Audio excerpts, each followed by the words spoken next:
Every face has a story. Every voice carries a journey. We have brought real-life, raw, unfiltered stories of everyday heroes, of struggles to triumph, of trauma to healing and wholeness. But on today's episode of Stories, we turn the lens around. For the first time, we sit with the heart behind stories. The voice that asks the questions now answers them.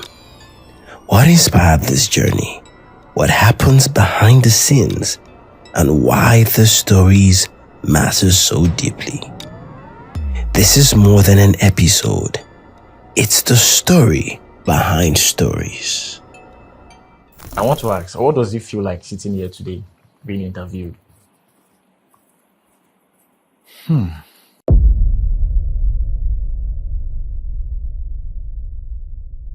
All right, welcome everyone to today's episode of Stories. My name is Tumishe Apara, and today I have the singular honor and privilege to have the man behind stories on today's episode. Welcome Really? with me, Apostle Femi Lazarus. So I get to be sitting here, right? Yes, sir. Interesting. Okay. And I want to ask, what does it feel like sitting here today being interviewed?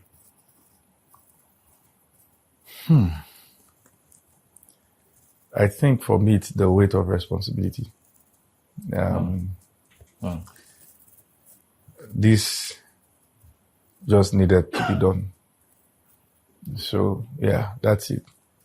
That's what I feel, the weight of responsibility today. Have you seen today, did you see it coming? Like one day I'm going to be seated and also... No. Yeah, I mean, maybe not this fast. Not this fast. Wow. All right. Thank you for coming on the show today. On my show. On your show, yes. On your show today, yes. I want to ask, as one that has a vision for stories, and you believe that everyone has a story that is worth sharing, what exactly brought about that? How did you come to the realization that everyone has a story that is worth sharing? You know,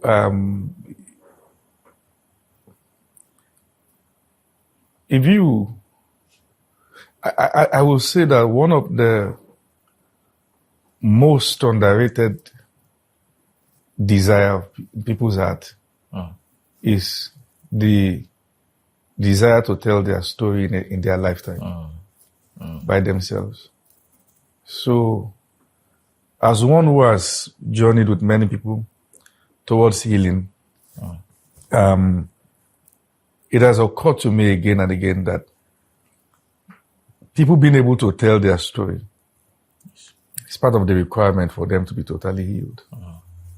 So that's one of the my concern in every episode of Story primarily is the storyteller themselves. The storyteller. So the one telling the story is my primary concern. The second will be that the people who are going through similar things will hear, and there's something that happens to you when it occurs to you that you are not alone. Yes. That the people who have been in that shoe, it will occur to them that they are not alone. And the third will be the need for awareness. Particularly because we belong to a cynical society where people's journey are commonized and not understood. Yes, sir. And probably those who have the luxury of not going through such may tend to look down on them, and you can see what the impact of that experience is on that person, and will learn to be more kind. Yes, sir. These are the reasons behind the stories. how do you seem to know the exact story that relates with the audience, that comes with so much depth? It seems easy to just look at someone and know that you have a story that is worth sharing. And at the end of the day, it seems so. How do you get to know those things? First and foremost, we don't accept every story. We have structures on ground. There's a place of discernment to know where this fellow is telling the story from. The impact of stories as a platform is not measured by views, but by the criticality of the problem it solves. Oh, yes.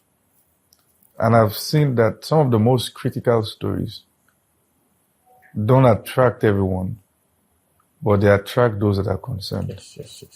And that's enough for us. So the story doesn't really have to resonate with everybody.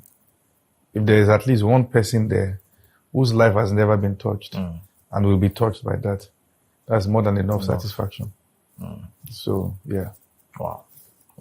That's solid, sir. Thank you, sir. For someone like you are not expected to do something like this, to host a show like this. I mean, societally. A show that can be controversial, that can really be a stone of offense to certain people. Yeah. What exactly keeps you going? I don't have any image of myself. Everything is poured out as libation, as an offering.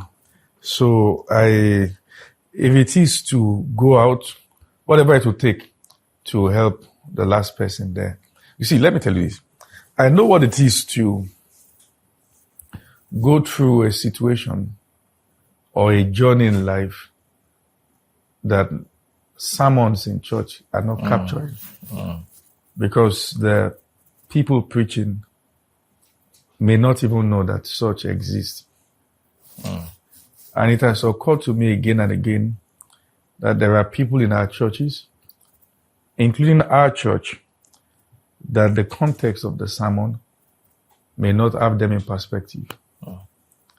For instance, at certain point, I really didn't enjoy reading books. That's when I was single, about relationship and marriage. Because most of the authors seem to assume that everyone that is about to get married even know how to love in the first place. Yes, sir.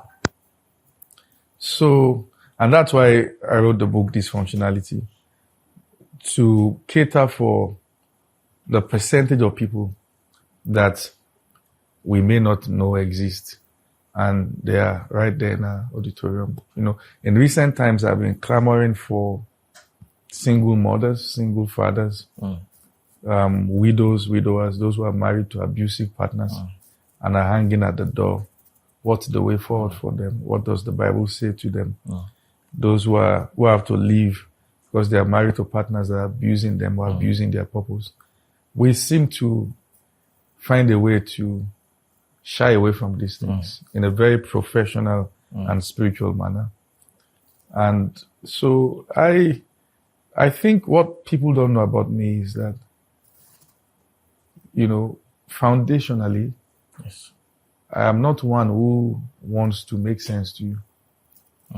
I want to do what I'm mostly convinced about, that is within the ambit of God's will, not outside the instructions of God. So I'm not one to play to the gallery or to make sense. So there are things people worry about that I didn't even know you should worry about. Like as a pastor, why should you be the one? Yes. So, but I must also say this, that there are two sides to every coin. And one of the things I've learned hosting stories is that no one accepts the other person's part of the other person's side of the story. To every story, there are third parties, there are other people involved, and no one is going to accept the other person's side of the story. And, even when if the both of them should sit together, no one will still accept the other person's side of the story. So the idea is not just about, we don't allow people sharing stories from vindictive perspective. But if this is their story, the way they see it, then they should share their story. The way it is. And you also see that on stories, there is no name calling. Yes. Both of people, places, and organization. So, and that's because, and when the stories get critical in a way that can smear the one sharing the story, we do advise them to be covered. There are stories that we consider critical, but the fellow who is sharing the story is already dead to people's opinion.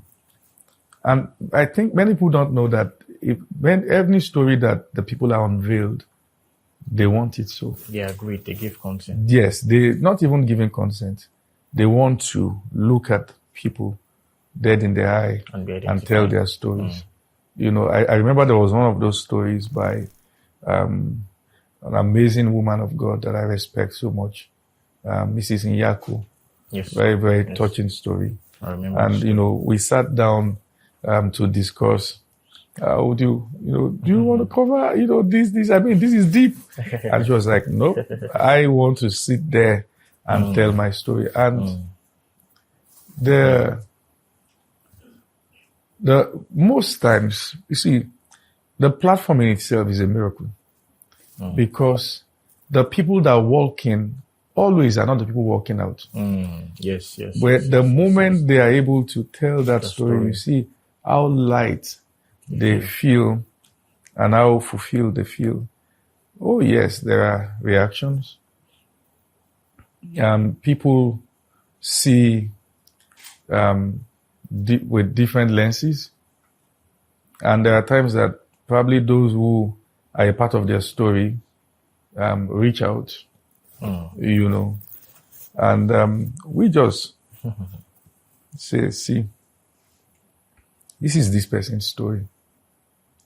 And this has held this fellow down all the years and has not been able to face life. Allow people the luxury or the privilege to share their story from their own perspective. So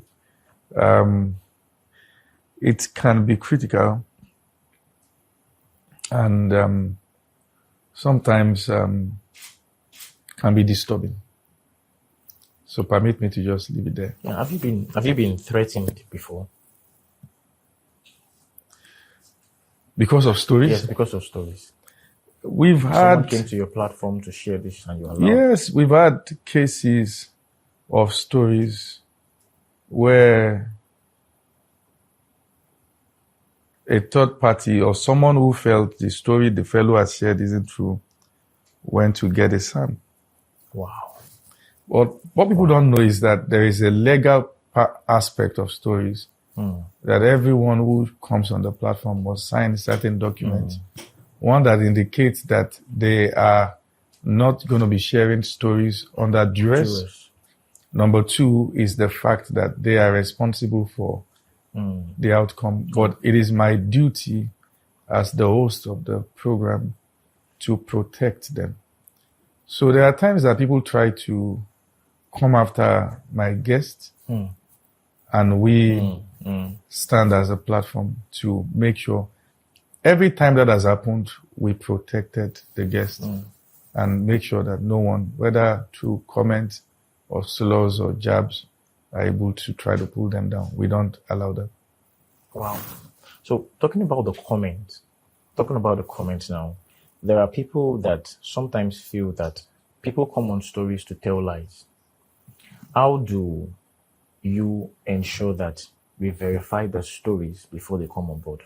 First thing first, opinion is cheap. The reason why people feel the storytellers are telling lies is because they feel such weight of story is probably not true. You see, at the end of the day, one of the things we must admit is no story, both the ones you believe and both the ones you read in your history book, is 100% correct. Wow. No story. Everyone will tell stories from their own perspective. It can't be 100% perfect in the sense that there are things they will miss and will later remember. There are things that they have said from their own perspective that it takes another perspective to complement it. Yes. So even when you read history book of either Nigerian independence or the transatlantic slave trade era and stories about all those stuffs, every story has a perspective, and there's nothing you can do about that. The most important thing is that, number one, the story is largely true. Number two, the storyteller is sincere and not telling the story with the intention to maim or harm another person or to get back at another person. And then number three, that the story does the work of restoration. We've journeyed with people beyond stories for restoration. But we will not have to say that on the platform. That is what we're going to do, so we've journeyed with people beyond, we journey with everyone beyond the immediate platform. So we've had to give therapy after stories. I remember one of the stories there that we've had to, so what we will do after stories, we will not discuss it on the platform for the sake of the person's privacy. And I think I need to say this, that I think it is not every perspective that people bring to stories that I agree with. Wow, really? It is not. Wow. But it is my responsibility to allow them tell the stories from their own standpoint. Wow.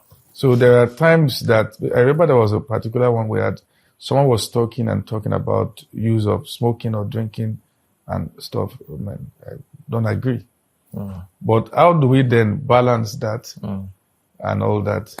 We find a way to throw balances here and there, But I just still believe that if it's their story, they should tell it. And how more credible can it be if it's not told on credible platforms? So if they have to, so they should. Yeah, they should be able to. Wow, thank you so much. This is a lot already. I mean, we're getting to know that you don't leave people once they're done with stories. No, we don't. You follow them up. We follow. Wow. To defend, protect them. I've seen you on comment sections at some point, trying to defend your guests. I also understand that I have my team. Wow. So, because the truth of the matter is that I personally don't have all the time. But that's why we have structures in place. A few times here and there I've had to step up personally, but I will not allow my guests to be ridiculed. Wow, that's powerful. That means the journey goes beyond just conversation. Every story is longer than, in fact, the journey begins from that point. Wow, that's powerful. All right, so let me ask. There are certain stories that have been shared, some unbelievable, some you have to go and think and say, oh, people have gone through a lot. In fact, there are people that are listening and watching, and for days they may not be able to recover from the effects of people's journey and their stories. How much more you seated with them in the studio, interviewing them? How does these stories make you feel?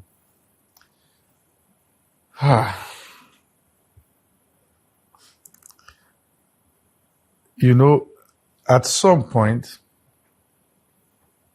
I couldn't stomach it anymore. Wow, really? at some point I couldn't bear it anymore. I couldn't sleep. I was hearing voices in my sleep. Wow. Of people that we have conducted stories for, crying, saying, come and help us, come and help us. I remember some of the stories of the girls who were out prostituting for commercial sex workers, that's the name, and given to drugs. Because I'm a very hearty person, I'm not surface, I don't fake things. So everything there means a lot to me. So at a certain point, I saw that my mental health couldn't carry it anymore. I couldn't bear it. In fact, I had to stop. In fact, and that's why we had to quickly start our rehabilitation center, Free at Last Rehabilitation Center, which is 100% free. Wow. We poured millions of naira into the project because for some cases we can follow up and assist the stories them with therapy, some with counsel, some with finance where needed. But in some cases, outright rehabilitation is required. So it's not always easy, and I can tell you can be a lot. There are stories edition that we finished, and I had to lay flat before the Lord with tears. Wow. You know. Wow. But it helps me because it Wow. allows me to see different perspective about life. But I must say that as the anchor, sometimes I just can't bear another one again. You know, so but yet I know that it is something that must be done. Wow. It means you are also touched with the feelings of the infirmities. That's the reason why we are having the program in the first place. You know, so I remember when we interviewed several girls who are into drugs and commercial sex work. That's a niche. I think people don't even know that there is a drug epidemic out there. Oh, yes. On campuses, in different places. Recently, and there's also a quiet, silent move of infections, sexually transmitted infections out there. People don't even know. I think recently there was a stat I saw that in Lagos, it is estimated that, I'm sorry if I'm not quoting correctly, I just saw this online, that there are at least 135,000 people living with HIV/AIDS. Wow. Some will not listen to the teachings in church because they don't like pastors in the first place. Yes. But they can learn from the stories and know how to behave themselves. So I remember when we started the rehabilitation center, you know, rehabilitating these people from vices and all that. I remember crying to God that, you know, by the time, because we have to do blood tests, we have to run several tests to be sure that there are no communicable diseases when we bring them to the center. And there are certain things that if detected, we will not be able to admit the person to the rehabilitation center. So imagine a case whereby I've been crying to God that this person, by the time we do all the tests, we need to help this girl. Yes. This fellow will not have this disease, only to find out that she does. Find out that the fellow does, then the second person has, then the third person has, then the fourth person has. So I started feeling overwhelmed. Like, yes, we're out for the rescue, but it's like we're getting there too late. Wow. You know, so we can't tell how many months late we are or years late, but, you know, it's devastating. You know, we recently, one of the girls on stories, I was already 9 months pregnant. We had to assist. I mean, we paid hundreds of thousands for our delivery, got everything done, and only to find out that she already had a disease. And now we have to start fighting for the child. So eventually, it's a lot, because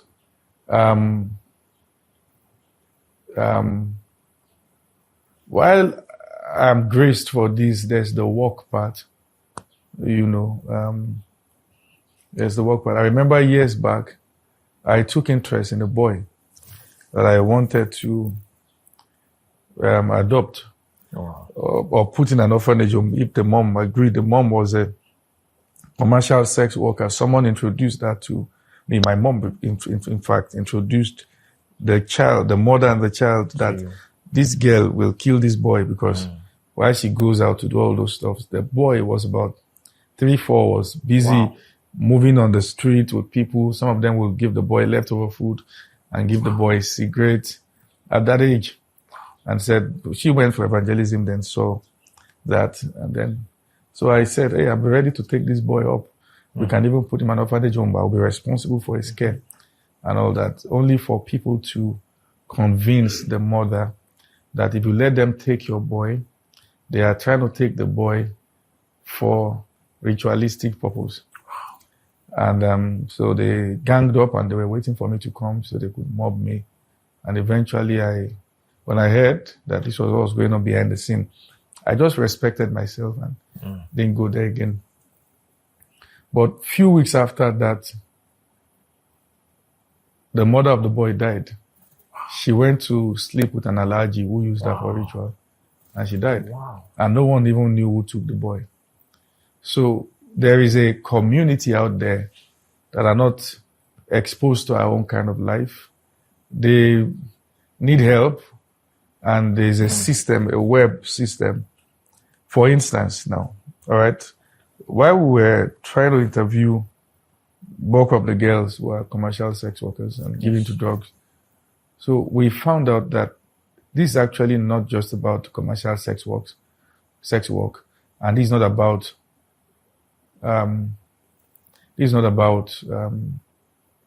drugs. This is actually open baby factory.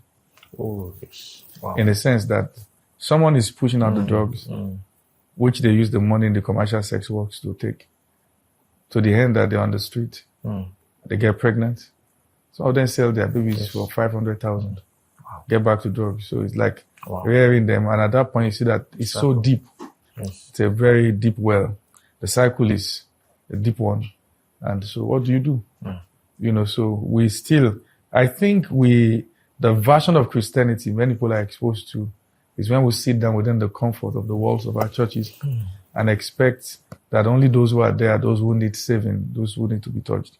I mean, there's a crowd out there who don't even have the clothes to wear to church on Sunday. There's a crowd out there who we are too sophisticated to even reach. There's a crowd out there that we don't even know their reality. And what do we say? If sometimes what we call church growth is recycling members from church A to church B and not really bringing the world into the church. So there's a crowd out there who don't perceive us as people that they can trust with their lives because, yes, they can even come to our churches and then we don't want them in because they are not looking sophisticated enough for what we do. So it's a lot, actually. It gets overwhelming. In fact, sometimes when we're shooting stories, all the crew are up on their feet standing because of the weight of the story. They're like, what is this, And, that's it. Wow. This is a lot. I mean, this is coming from a place. Yeah. But this must be a very lonely journey, especially amongst those that are Christians, in the sense that your path, your ideology, is not common. Okay. It is not surface. It is deep, and it is not regular. I want to ask, how does it feel walking alone sometimes, knowing that nobody understands what you're doing? Well,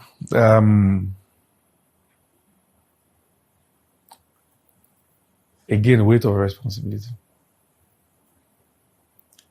I'd rather forget prestige and get as many as can be rescued, than trying to keep some prestige that won't matter when Jesus shows up. When we all stand face to face with Jesus, all our social status will be irrelevant. That's the day I see. That day is always, I'm always looking at it. That's all that matters. It don't matter anymore. So at the end of the day, the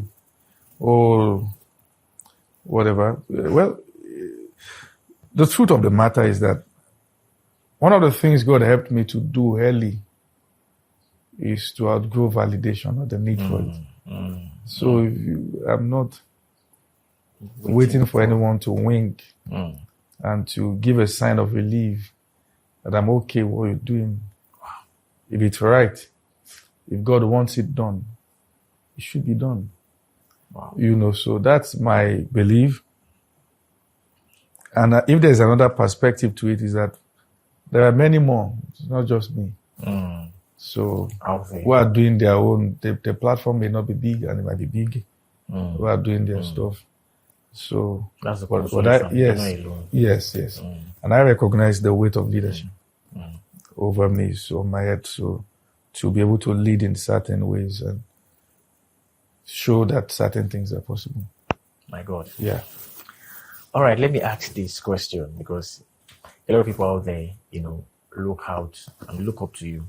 Yes. And you're consistent. Beyond the person that we see out there, as touching stories now, has there ever been a time where you felt like giving up? Yes, so. Well, I know too much. Wow. Of course. Wow. But it has always strengthened me. There were times I was like, oh no, I'm not sure I want to continue. But I always remember why I started. So, yes, there are several times I've wanted to stop. But I think it is also important that people know that it can't go on for life. Wow. Stories will not be forever. Really? No, it won't be. Wow. So the earlier we start dealing with that, the better. There are seasons to your ministry and calling that you are calling to something entirely different. But what we will try to do is to put structures for it to continue. But I don't have to be the one pushing it. You've anchored stories too. So when people are not hearing my voice, this is the person you are hearing. So let me give him out. So is it not you? Yeah, no. So Casted. yeah. And sometimes I've said that, well, you are the future of stories, so just prepare yourself. And I can only open the door and then take it up. That's the truth. So I don't know what to say. all right, but that's it, honestly speaking. All right, thank you so much, sir. Let me ask a question, and this is a personal one, an intimate one. You've interviewed different people on stories. What is that one story that stands out for you?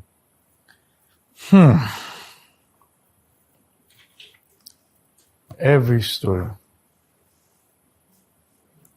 matters to me as it matters to the one telling it.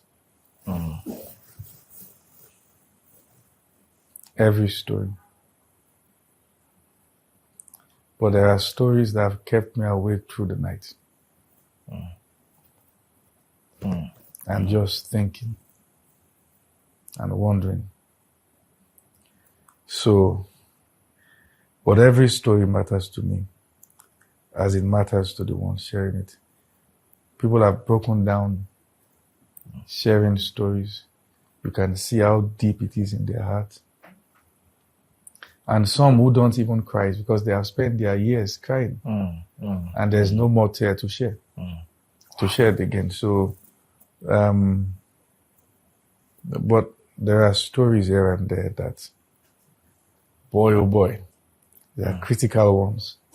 And you're just saying, okay, where do we go from here? And there are stories that before hearing, you have an idea that this is trouble. And there are stories we have recorded that we can't hear. You know that. Yes. Except you want to relocate to Pluto. Because this is just too serious. All right? But that's just the truth. Yes. So, I agree. But it matters to the fellow who has said it, and then we have to admit that certain things can't just happen. Now, so there are different security measures behind the scene that we cannot trivialize, both for the person and for, so structures. But yeah, there are a few stories here and there that really, really, really did something. We had some of them last few weeks ago, people sharing their story from their perspective. I mean, it's a lot. You want me to mention specifically some? Yeah, if there's one that everybody has their favorite, that's when it comes to relating with them, or that really touched them as the anchor. Which one of those is really, really, yes, every one of them means a lot to you, but there has to be one that stands out.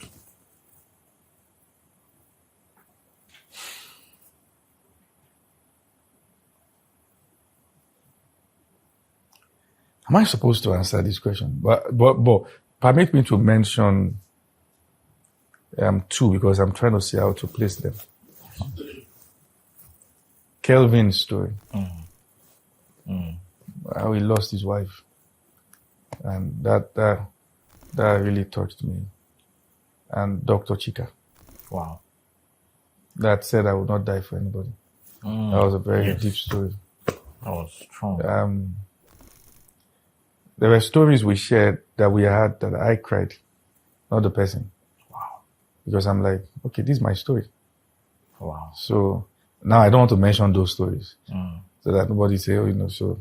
But there were stories that behind the scene, I'm like, okay, this is. So Kelvin's story is particularly serious because a week after Kelvin shared the story, I've been gotten the job as a special advisor to a minister. He lost the job. The federal government just closed the ministry he was working with. So we had to start a new journey of prayer and holding him by the hand. And guess what? He got a better one again. Wow. So sometimes it's not as simple as just the time. We now start a new journey with them. Wow. I remember, I also remember Adek's story. Yes. That was a very emotional one also. Escaping female genital mutilation, having to deal with the effect of rape. We had to now journey with ourselves and our husband for rehabilitation, which we're able to get her through what they've been struggling with for years in 2 weeks. Now, I personally don't get involved in rehabilitation. I personally don't get involved because it's going to be distracting. Yeah. I personally don't get involved with therapy. I counsel people in church when I can. But there is one of the reasons why I don't get involved is because it's an area of strength, and it will be distracting to my primary assignment. So, but when I see the situations that requires it, I go after them, and we get them to receive the necessary therapy, and the result has been 100%. Wow. 100%. Wow. It's that certain. Yeah. Yeah, you mentioned now that some people share stories and you can identify that this is my story. Yep. Obviously, you are a man of many stories, Many. and your teachings, your perspective to life shows that you are very deep. And I'm sure those that are watching, they're going to be looking forward to a day where Femi Lazarus is going to come and share his own story. Is that going to be anytime soon? See, I use stories to illustrate my teachings Yes, a lot. a lot. So here and there, bits and pieces here and there, I share stories. What I really want to do is to share it using two medium. One is tell the story using a movie. The second one is my own personal biography. But that's later years because, but I will eventually. Just that it's a very critical one, you know. And, but I will. I don't have anything to be worried about, you know, so, and, but here and there I tell it. Awesome. Thank you, sir. Let me also ask, has there been any season or a moment since story started where you had the highest point of joy and gladness that you started this? Yes. Because we don't leave our people when they drop the mic.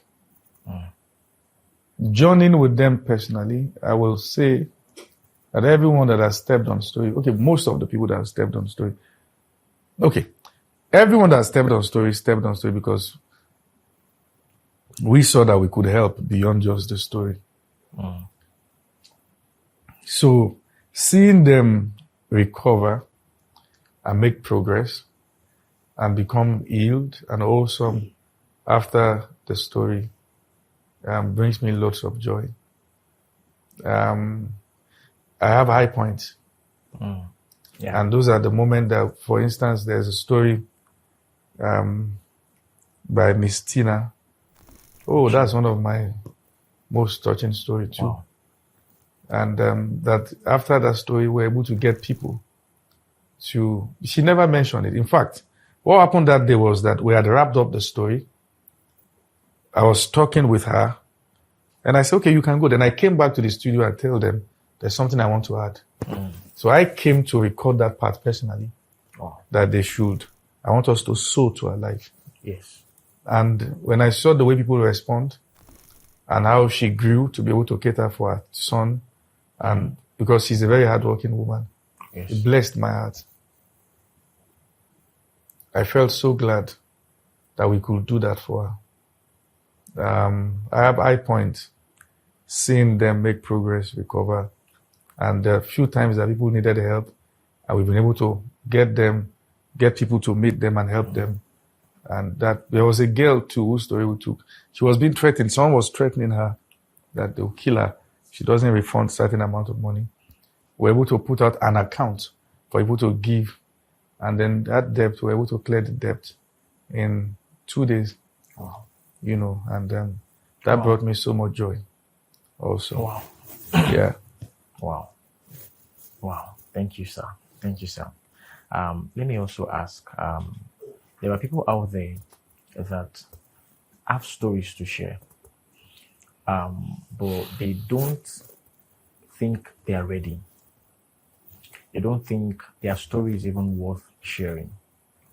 And many things around coming out to share the story. So if there's a word for people out there that don't feel, oh, my story is good enough, or I don't feel I'm ready, at what point do they know they are ready to share the stories? How do they trust and believe in their own story? What is that thing that should push them to know that your story is worth sharing? and it's you writing your story by yourself? So, first thing first, try not to tell your story till you're ready.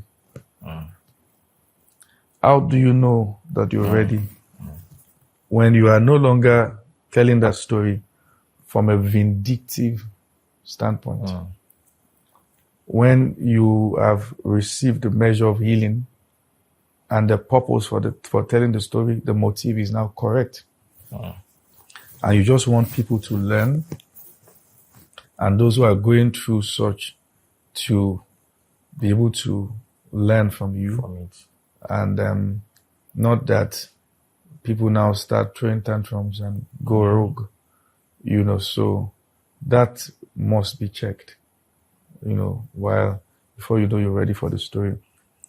But it's not fair on yourself and your journey to feel that your story is not good enough. So we are not able to take all stories. In fact, we're only able to take less than 5 to 10% of people that are reaching out.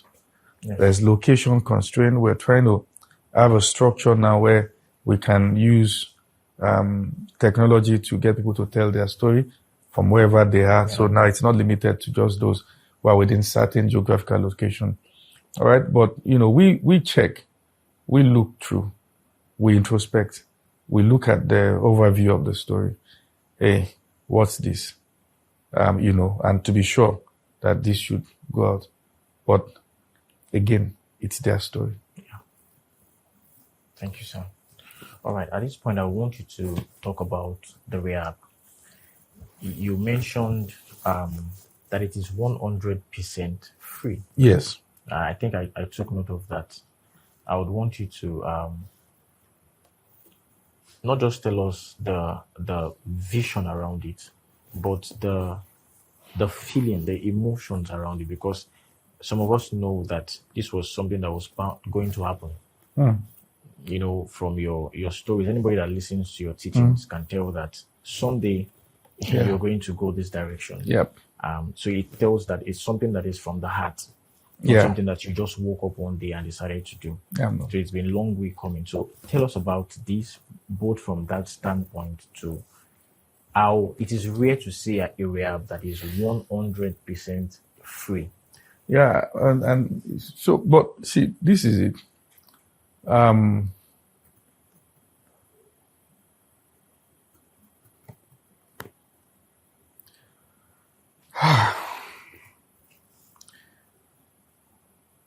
Again, we have to try to help as many people that we can help before it is too late. Free at Last Rehabilitation Center, for now, we've only been able to start female wing. Yes. And that cost us a fortune. The staffs, the requirements, the procedures, everything is a lot to run it. It's staying because people are living there, feeding cost of living. There are staffs also. And staffs also that are paid professionally. Yes, sir. Is a lot. We are trusting that we'll be able to commence the male wing soon so that we can begin to admit, because we can't mix them. Yes. So the objective of the rehabilitation center is to get people back to the state of complete wellness in their mind and can lead a normal life, to efficiently be reintegrated to society and live their lives pursuing their goals normally as they should. So we are running. We still have more things to put in place, and more people to support us. Yeah. I mean, it's an NGO. It's not a profit organization. Yeah. Only a wicked person wants to make money from such like that. So yeah. In fact, one of the things we hope to do is that as people watch stories, they will learn to partner with the rehabilitation center so that people can, that can be done. People have been recommending people from far and near. We have to do our due diligence to make sure that everything is checked. The legal aspect, the medical aspect, the security aspect is checked. It's a very comprehensive system to run, and it's running. And I can just say at this point that we need well-meaning people who probably may not be able to be on the field to do this. Those people may never know you, but you are touching a life. Since we started now, we've had cases of ladies in our rehab give birth. Yes. And so being able to cater for the bills, and this is the thing, the hospital that we can't take ourselves to, we don't take them there. Oh, yes. So you know what I'm saying. Yes. Yes. So we pay heavily for all these things, but it's all good and it's all God. So, but hey, sometimes you just have to say, we know what we need, support, and to commence even the male wing, which is much more needed. Yes. So we need as much support as we can get to be able to start that and flag that up soon.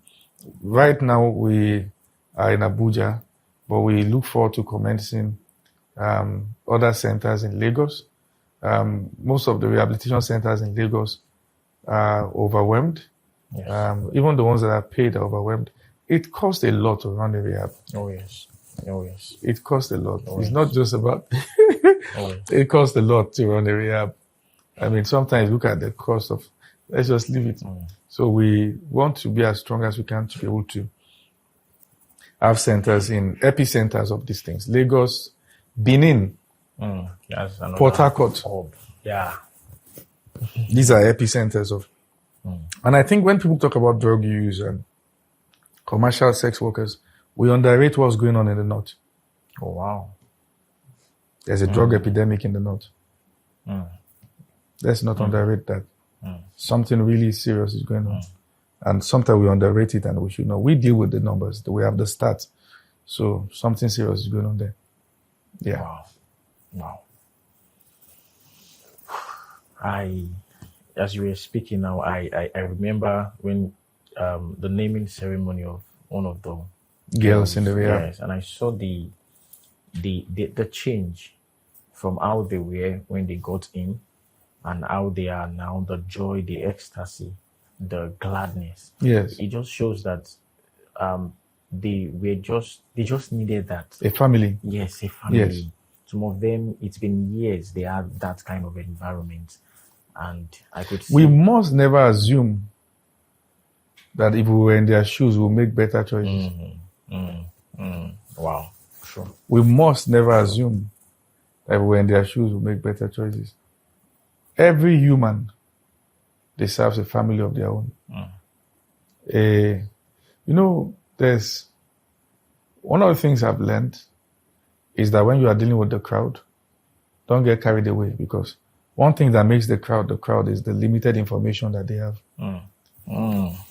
So, and that's why I don't pay attention to all those things. When we started teaching about dysfunctional background, they say, he's a relationship speaker, he's a motivational speaker. And sometimes you're shocked that these are people who are supposed to be spiritual, seeing that this is a whole structure that is being addressed here. Look at the countless, I've met people in different places at the airport who will hold me and weep on my shoulders for the impact of those teachings. We never can tell and measure the impact of those teachings. But sometimes it can be a bit funny when you see how people trivialize it. You're talking about revival, but you see family should be omitted. Do you know how the devil used the family structure to affect lives, to destroy lives? Do you understand the debris that has been covered in different families, the wickedness going on, the how the devil has hijacked this platform to check again and again, 100% of the times when you deal with people who are having issues with vices and all those things on the street, it all goes down to one thing: family. So the devil likes the fact that we underrate the importance of family. He likes it and he enjoys it. So, this is not something to look down on. And what we are trying to do beyond rehabilitation is to help them understand what family looks like.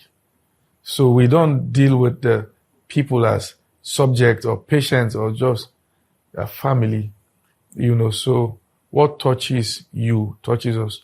We want you to know that we're here not to judge you, and even in case of relapse, we're here to help and then hold your hand through, the season. So, but I just wish that, particularly in Nigeria, it is very easy to complain about the wickedness in political system and underrate the wickedness in our hearts towards each other as citizens. Sometimes you look at what people are saying about someone sharing their story from the standpoint of pain. And someone I've asked again and again, why are women often critical towards each other? So you wonder and say, are you not human? Didn't you hear what this person said? Can't you see that this fellow is bleeding?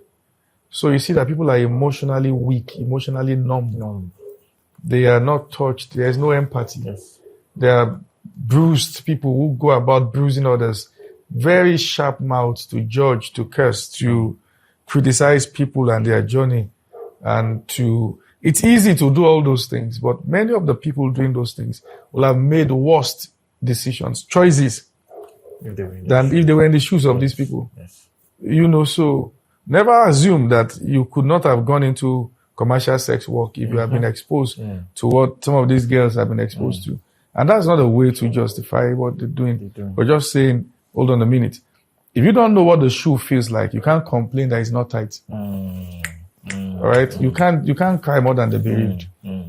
So if there's anything I like to advocate for, it's kindness. Empathy. Let's be kind. Let's consider. Let's allow people. Let them live. You won't let them die. You won't let them live. Somebody was sharing the story, I think it was Kelvin, when he shared about reaching out to a blog that he wants to commit suicide. And the blog said he should pay money for them to publicize it.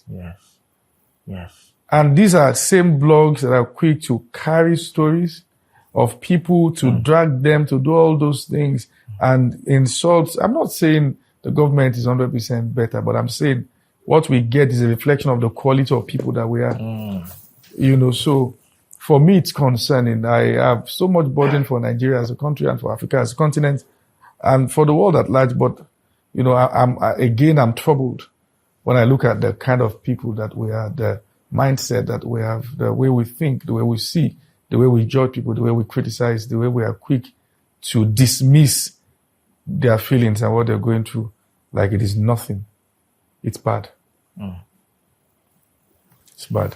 I love the fact that you just poured out your heart. Yes. In a measure, and it just shows how passionate you are about the subject of treating people right. Empathy.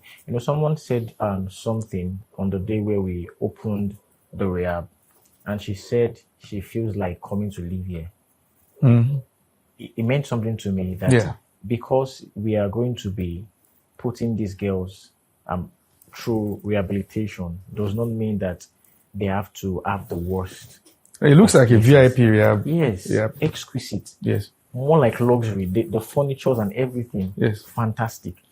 And that goes a long way to show your heart and your posture to people, whether you are related to them or not. You know them or you don't know them. Now, there are people out there that may be asking questions. Yeah. What exactly made you get to this point where you have this kind of heart? My journey is a very deep one. I always tell people that most people are born in the day. See, the word man sometimes can be an acronym. I'm not saying theologically, I'm saying of morning, afternoon, and night. The morning phase of your night is the season of beauty, commencement, and dream. The afternoon is the phase of implementation, of pursuit, of vision, pursuit, and accomplishment. The night phase is the phase of consolidation and rest. And night, sometimes Bible also refers to night as season of darkness. Say, for instance, weeping endures for the night, joy comes in the morning. I refer to myself as one who was born in the night. Wow. So I can understand what it means for your trouble to begin almost immediately. Like it was an offense for you to be born. Wow. I remember growing up, and I didn't know that depression was a periodic thing. I knew depression daily. Wow. So daily. Something as trivial as sitting in the room and watching ants march on the wall will make me break down in tears uncontrollably and say, God, if you created ants with companions and give them family that stick with them, why did you keep me here? Wow. So things like that. So I understand pain firsthand. I understand hatred firsthand. I understand what it means to be misunderstood firsthand. I understand what it means for your strength not to be seen firsthand. And I understand what it means to develop character as a way to comfort yourself, since nobody cares. Like, well, then we all go rogue. That's why I try to, at some point, start attending parties, start trying to do all those. I'm not really caught up for all those things, I mean, from young age, I've always been an introvert, contrary to what people see. I like to be by myself, so I know those things, and I know what it means to be in church. And everyone seemed to come from places that, I mean, these guys have it all put together and you don't. And then, so many of the sermons don't capture you. So I get it. I know what it means to be among the percentage of people that, we don't have words for or wisdom for. We don't, because we don't even know what their case looks like. Like what people speak with pride and arrogance and try to dismiss people's, and I just smile. And now that doesn't mean you're preaching an emotional gospel. You have to bring perspective also from the standpoint of scriptures. But if the word is balanced, look at what Jesus said in Luke 4:18. He said, the Spirit of the Lord is upon me because he has anointed me to preach the gospel to the poor, deliverance to the captives, recovery of sight to those that are blind, to set at liberty they that are bruised. So there are those who are bruised amongst us, I remember sharing about how that for a certain period of my life, I will go through breakup and not feel it. Wow. Didn't know that I should miss you because you were never really there. So it's like you were around, but all this you're saying, you're trying to get me to talk. I'm the one that interview people. So it's like you're around, but not in the heart. So I didn't know I wasn't letting anybody touch that heart. So I wasn't afraid. Yes, it was closed. Till one of my friends while he was serving years back, and just called me on phone. I think he's been burdened about me and my life. And just called me on phone and was screaming that morning that this will never happen again. No, nobody will suffer because of you again. No.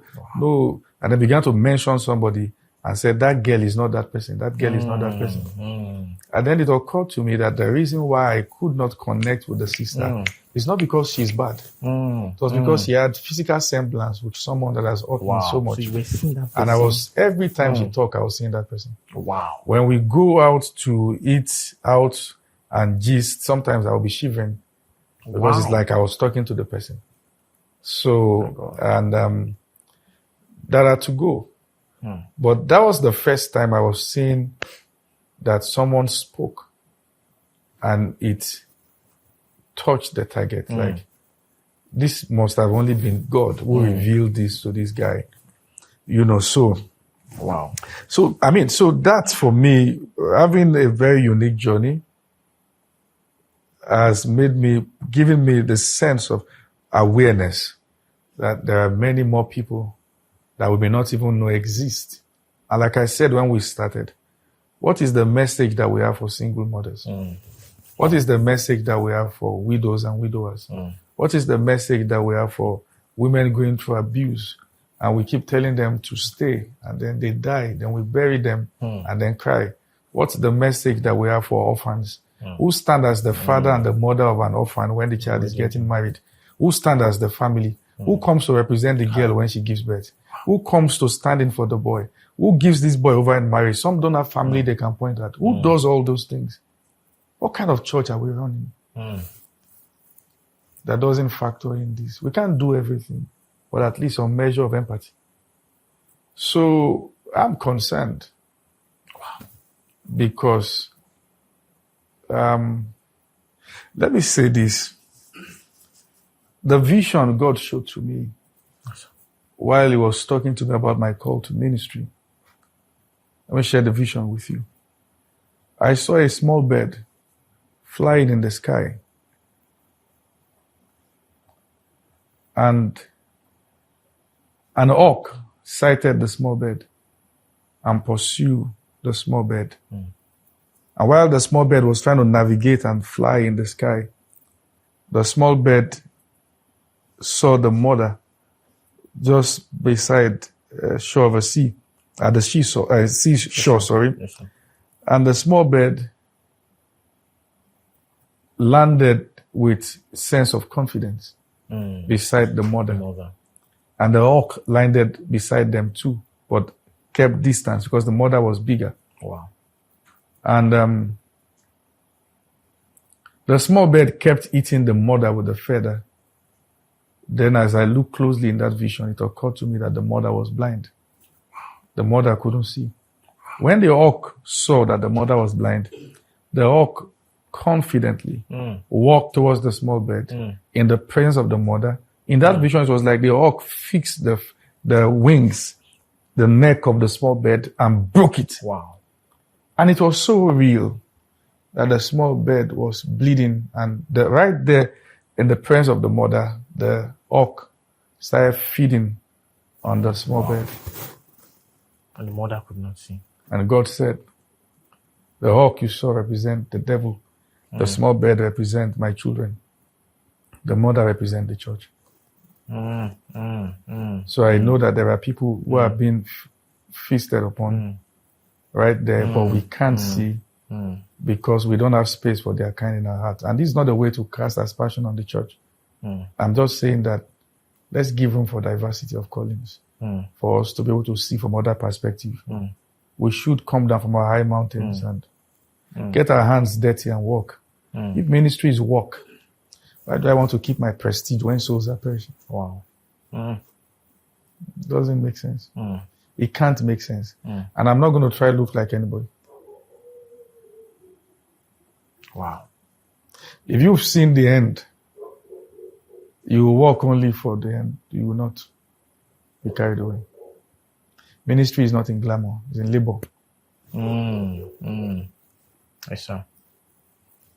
So, I've merged many things together. Many times I believe that God allowed me to have those experiences so that I can see these people. If I didn't have the experience, I definitely would not be doing what I'm doing now. So from the comfort I've received, others can be comforted. So Yes. that's it. And that really talks about your ministry. Yeah. Yes. Wow, you have Thank you. blessed us and said a lot that I think you did not even plan to say. Yeah, I didn't plan to. Yes. Thank you so much. We are really grateful. Thank you. It's your show. We are thankful having you on the show today. And to our audience out there, those that have been following stories, passionately, ardently, what would you have to say to them, your partners and everyone out there? I'd just say that probably now you have better perspective to know what the program is for. And let's let kindness begin from us. And sometimes the kindest thing you can do to a person is to listen to them. Just listen. Yes. Wow. And sometimes the people who are clamoring and abusing people online have siblings who are dying because they are not listening to. True, sir. So start by listening. Start by being kind, and don't dismiss people's stories and their feelings. Together we can make the world a better place, a person at a time. And if there's going to be any request, if there's going to be any way you want to support stories, it's to support the rehabilitation center. Yes. That's our most powerful burden. The media will put their account details there. Yes. Support it. Support them. We can't put their faces out because their privacy. But maybe one of these days we have them veiled, blurred, and then we can, have conversations. You can know these are real people, and they are there. Yes. Thank you so much for having me. Thank you so much, sir. And thank you so much for watching. See you in the next episode. Don't forget to like, share, and subscribe. If you forget to add that, also share, and subscribe to this channel. God bless you. Thank you so much. Thank you, sir. Thank you, everyone.